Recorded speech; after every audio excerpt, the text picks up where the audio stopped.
அனைவருக்கும் வணக்கம். 1/1/2000 முன்னர் பிறந்தவரா நீங்கள்? அப்போ இந்த தேதிக்குள் பிறப்பு சான்றிதழ் பெறுவது கட்டாயம். அரசின் முக்கிய அறிவிப்பு. 1/1/2000 முன்னர் பதிவு செய்யப்பட்டுள்ள பிறப்புகளுக்கும் 1/1/2000 பிறகு 15 ஆண்டுகள் கடந்த பிறப்பு பதிவுகளுக்கும் குழந்தை பெயருடன் பிறப்பு சான்று பெற 31/12/2024 வரை கால அவகாசம் நீட்டிக்கப்பட்டுள்ளது என அறிவித்துள்ளார். பிறப்புகளை பதிவு செய்வது ஒரு தனிநபரின் அடையாள ஆதாரமாக விளங்குவதுடன் அவர் எந்த இடத்தை சார்ந்திருக்கிறாரோ அந்த இடத்தின் மக்கள் தொகை கணக்கெடுப்பதற்கான முக்கியமான அடிப்படை தகவல்களையும் அளிக்கிறது. ஒரு குழந்தையின் பிறப்பை பதிவு செய்வதும் பிறப்பு சான்றிதழ் வழங்குவதும் அக்குழந்தையின் தோற்றத்தை சட்டப்படி ஏற்றுக்கொள்கிற முதல் நடவடிக்கையாகும். பிறப்பு மற்றும் இறப்பு பதிவு சட்டம் 1969 மற்றும் தமிழ்நாடு பிறப்பு மற்றும் இறப்பு பதிவு சட்டம் 2000 படி ஒரு குழந்தை பிறந்த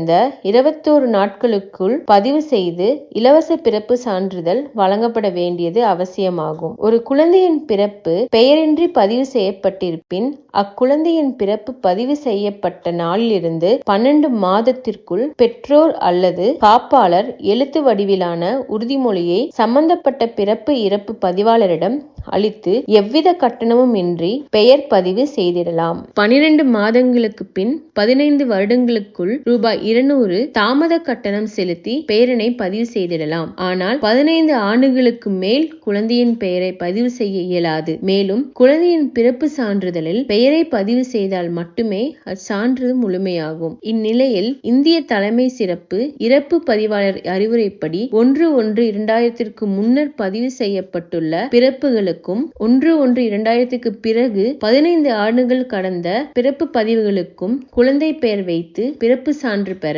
31/12/2024 வரை கால அவகாசம் நீட்டிக்கப்பட்டுள்ளது. எனவே பொதுமக்கள் இந்த அரிய வாய்ப்பினை பயன்படுத்தி கொண்டு குழந்தை பெயருடன் கூடிய பிறப்பு சான்றிதழ் பெற்று பயன்பெற வேண்டுமென மாவட்ட ஆட்சியர் தெரிவித்துள்ளார். எனவே குழந்தையின் பெயரின்றி பிறப்பு பதிவு செய்யப்பட்டிருப்பின் பிறப்பு பதிவு சான்று வழங்கிய அலுவலரிடம் நகராட்சி அல்லது சம்பந்தப்பட்ட வட்டாட்சியர் பேரூராட்சி உரிய ஆதாரங்களுடன் கல்வி சான்று, ஆதார் நகல், பெயர் பதிவு செய்யப்படாத பிறப்பு சான்றிதழ், குடும்ப அட்டை, வாக்காளர் அடையாள அட்டை மற்றும் ஓட்டுநர் உரிமம் விண்ணப்பிக்க வழிவகை செய்யப்பட்டுள்ளது. மேலும் இதுபோன்ற கால அவகாச நீட்டிப்பு இனிவரும் காலங்களில் வழங்கிட இயலாது. இது போன தகவல்களை நீங்க தெரிஞ்சுக்கணும் அப்படின்னா இந்த சேனலை சப்ஸ்கிரைப் பண்ணிக்கோங்க.